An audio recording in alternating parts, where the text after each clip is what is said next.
Eighth Amendment of the American Constitution prevents against excessive bails and fines and punishment. The Eighth Amendment in Ireland has outlawed abortion since 1983, but there is a referendum that went on today in Ireland. Polls closed at 10 o'clock p.m. 100,000 new people registered to vote for the express purpose of overturning that referendum and essentially legalizing abortion. And it has not been officially called, but according to the exit poll data, it's 68 or 69% in favor of overturning that ban on abortions, which had essentially made it so that the priorities of the life of the mother was on equal footing of the life of the fetus, and the only time you could have done it was in favor of saving the mother's life if it was at jeopardy. But that was a big turnout in Ireland today. What is the definition of fetus in Ireland? They were saying you can't do abortions. So, but because I know here, or because fetus is after 24, that's one of the arguments. It's the unborn child was how it was set up in Ireland. Even if this wins, and it looks like it's going to win, then they're going to do legislation. It's out of the Constitution then. Okay. And then they're going to do legislation, and that legislation is still not going to be liberal. You're only going to get to have an abortion the first 12 weeks, which is a tiny amount of time. You barely know you're pregnant in the first 12 weeks. Right. And then after that, they'll have different laws, so it's not as clear, and you'll have to take into account the life of the mother and the health of the mother, et cetera. And so they have not passed those yet if we get to that eventuality. But this was strident. No abortion under any circumstance at any time. Well, no, the reason why I asked, I mean, I know what a fetus is. I've had two that don't shut up now. But others saying is feed us, feed us. No, but you know that's the argument. When does life begin? What is technically, when does it become a fetus or whatever? I'm all about women's rights. I don't regulate other people's morality. Whatever your decision about your body and your heaven and whatever it is, I'm all for it. But it just seems like Ireland is on a pathway to being more progressive and more liberal and letting people choose their lifestyles. And I think that we seem to be going backwards. Exactly. Yeah. And it's a little bit. They're on a roll. They just got gay, same-sex marriage. They just got a gay prime minister. I mean, they're doing it. Yeah. I like it. I like the snap. Had to represent.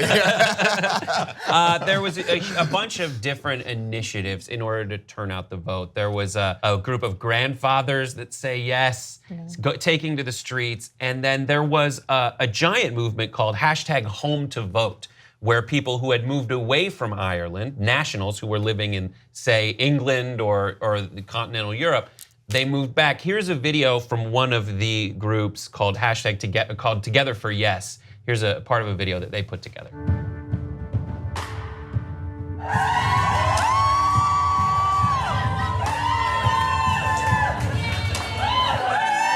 I've just done the journey that a lot of women do in the opposite way from Liverpool, and I feel that Ireland should finally trust women, and that's why I'm voting yes. There were people at the airport holding signs up that said, "Do you need a ride to go vote?" Like, I saw it and I had dead inside, but I was still like a little emotional looking at that, people coming together for that. I thought that was amazing. Yeah, so I have PTSD from all the recent elections.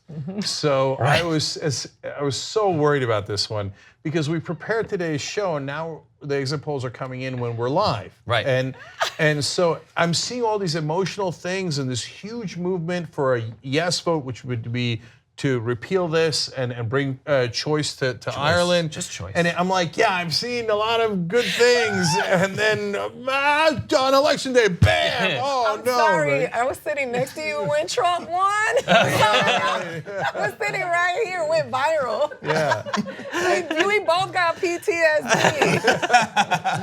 And it's all across the world too. So, Brexit happened, of course, and then some right-wing governments have won recently. But so my normal metric for this is, who's the populace? The populace has a better chance of winning all across the world. Doesn't matter what the issue is, doesn't matter which party or which side you're on, the populace has a better chance, okay? But in this case, that is not an issue, right?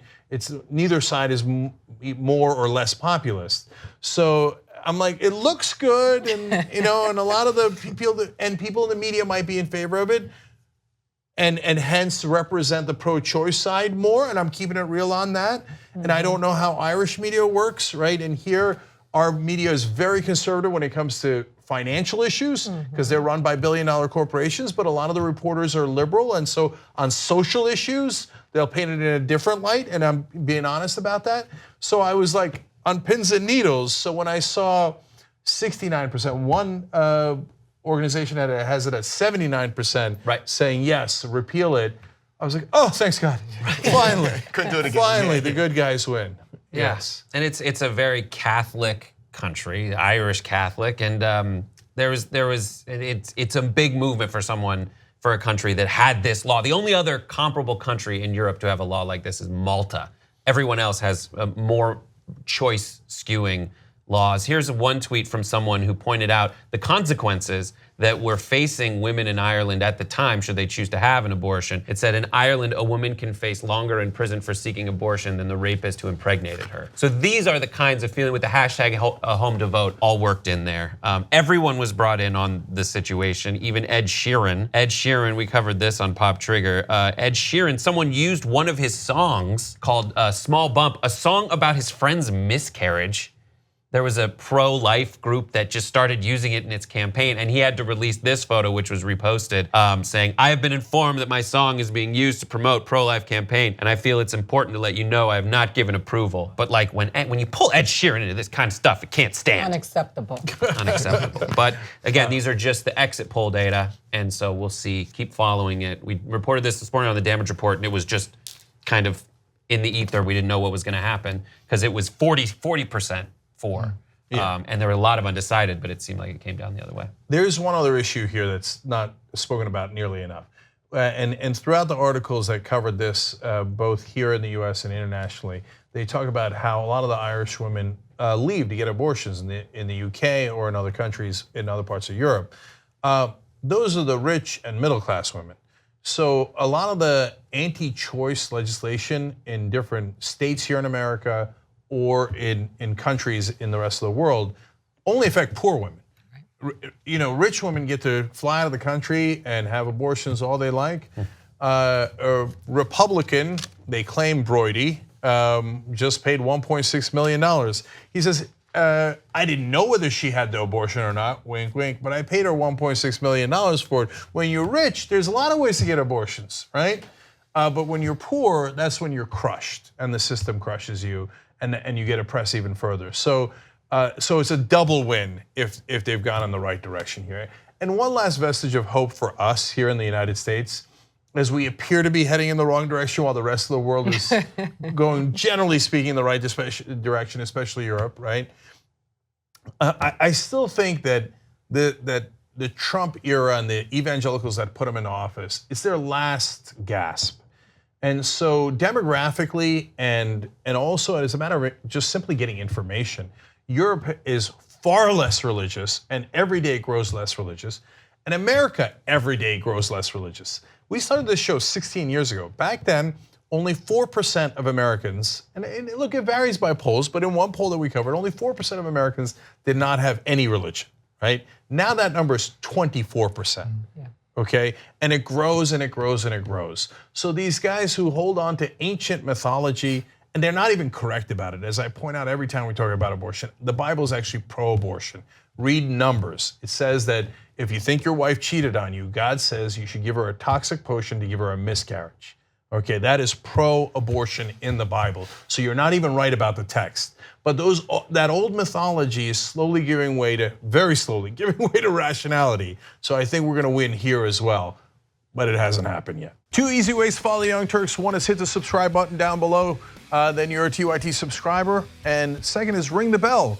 And when you do that on YouTube, you're notified of our videos.